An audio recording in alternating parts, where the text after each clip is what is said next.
من كان يريد العاجلة عجلنا له فيها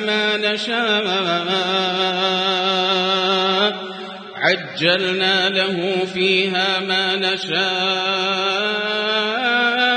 لمن نريد ثم جعلنا له جهنم يصلاها مذموما مدحورا ومن أراد الآخرة وسعى لها سعيها وهو مؤمن فأولئك كان سعيهم مشكورا كلا نمد هؤلاء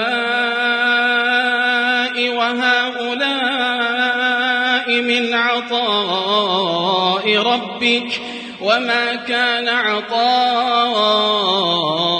ربك محظورا انظر كيف فضلنا بعضهم على بعض وللآخرة أكبر درجات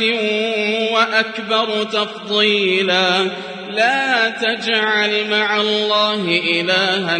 آخر فتقعد مذموما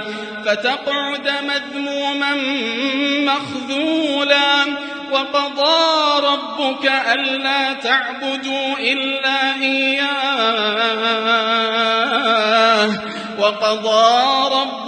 ألا تعبدوا إلا إياه وبالوالدين إحسانا إما يبلغن عندك الكبر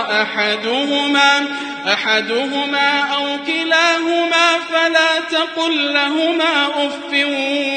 ولا تنهرهما وقل لهما قولا كريما واخفض لهما جناح الذل من الرحمة وقل رب ارحمهما كما ربياني صغيرا.